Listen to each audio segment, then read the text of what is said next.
البدع والأهواء، أهل البدع العقائدية وأهل البدع السياسية. نقول بيننا وبينكم السلف، بيننا وبينكم الكتب، كان فيقول البدع بيننا وبينكم الجنائز. Waalaikumsalam warahmatullahi wabarakatuh. Kita diperintahkan oleh Allah Subhanahu wa Ta'ala dan Rasul-Nya untuk mendakwai semua orang. Allah Ta'ala telah mengatakan, kuntum khaira ummatin ukhrijat linnas. Kalian adalah umat yang terbaik yang dikeluarkan untuk seluruh manusia, bukan hanya untuk kelompok tertentu. Ta'muruna bil ma'ruf wa tanhauna 'anil munkar. Kalian memerintahkan pada yang ma'ruf dan mencegah dari yang mungkar. Jadi mereka diajak untuk sholat sambil didakwahi sedikit demi sedikit, amar ma'ruf nahi mungkar dan sebagainya, dikenalkan dengan dakwah yang benar. Baik. Demikian pula tatkala Mu'adz ibnu Jabal, demikian pula Abu Musa al-Asy'ari pergi ke Yaman, bukan kemudian membentuk kelompok sendiri, membuat masjid hanya untuk kelompok sendiri, tapi mendakwahi semua. Yang penting bukan kita dikendalikan oleh orang awam, tapi kita yang mengendalikan mereka. Ini tempat kita. Mereka haram untuk merokok, haram untuk berbuat bid'ah, syirik, kekufuran, kemaksiatan, kemunafikan dan semacam itu. Kita mendakwahi mereka, mengajak mereka sambil memperbaiki sudut pandang mereka yang menyangka kita teroris atau kita ini itu. Tapi kita perkenalkan dakwah Nabi Muhammad SAW.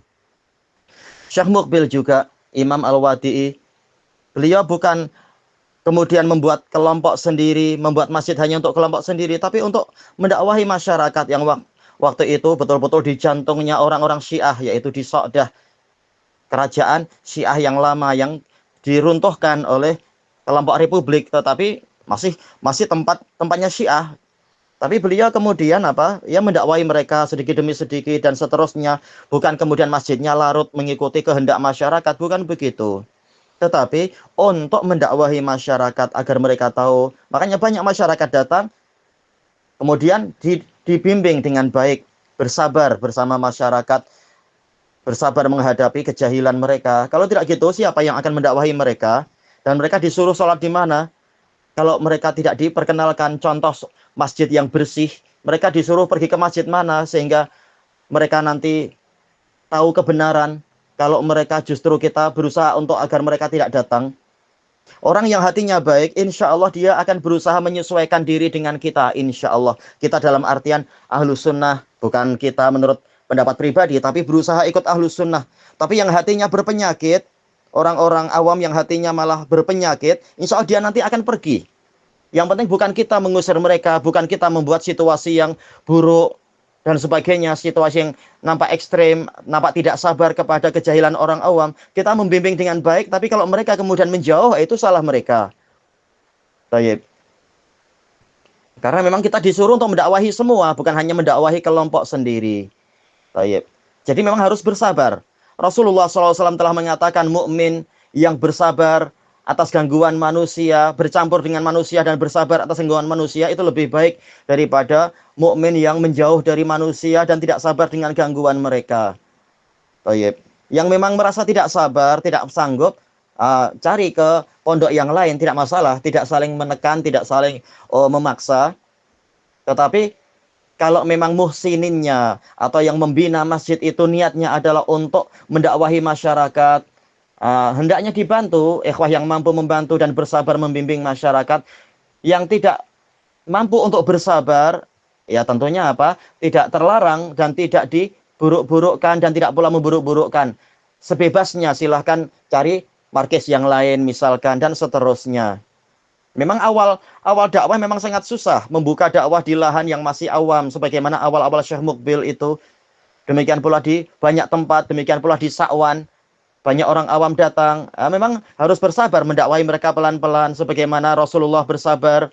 Rasulullah saja Allah Ta'ala mengatakan fasbir kama sabara ulul azmi minar rusuli wala tasta'jil lahum. Maka bersabarlah engkau sebagaimana kesabaran ulul azmi dari kalangan para rasul dan jangan engkau tergesa-gesa untuk mereka, tergesa-gesa untuk orang awam atau untuk orang yang tengah didakwai. Sabar. Sementara kita mengaku ikut Rasul, ya bersabarlah sebagaimana Rasul bersabar mendakwahi orang-orang awam.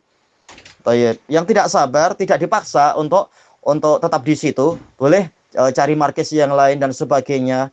Kita menghormati keinginan si pemilik, si apa namanya, pengurus masjidnya itu, muhsinin masjid, selama tidak bertentangan dengan dalil. Yang penting kita tidak larut dengan masyarakat, tapi kita yang memperbaiki masyarakat dan mengendalikan masyarakat yang di masjid kita. Sudah terlalu banyak masjid yang rusak. Kita tak mampu mengendalikan masjid itu, dikendalikan oleh orang musyrik barangkali, atau orang mubtadi barangkali, atau orang fasik, atau orang munafik. Tayyib. Maka masjid yang ini, yang tersisa ini, kita yang mengendalikan. Jangan dengan alasan mencari ridho orang awam, kemudian kita kemudian larut mengikuti keinginan-keinginan orang awam. Tidak, kita harus setia di atas kebenaran dan beri contoh kebenaran itu seperti apa, sambil kita bersabar dengan ketidakpahaman orang awam. Tayyib. Hatta di markis Damaj, masyarakat awam berdatangan dengan berbagai ragam karakter mereka, tapi dibimbing pelan-pelan, sedikit demi sedikit, tidak dikasari dan tidak dipandang dengan pandangan buruk sehingga mereka lari. Tidak demikian, tapi kita bersabar. Kalau bukan kita, siapa lagi? Nanti orang awam akan dimakan oleh kiai-kiai yang busuk, atau ustadz yang jahat, atau para pencari harta. Kasihan orang awam yang mencoba mendekat ke kita, pengen tahu seperti apa dakwah Ahlussunnah. Maka hendaknya Ahlussunnah bersabar menghadapi orang awam itu. Wallahu a'lam walhamdulillahi rabbil alamin.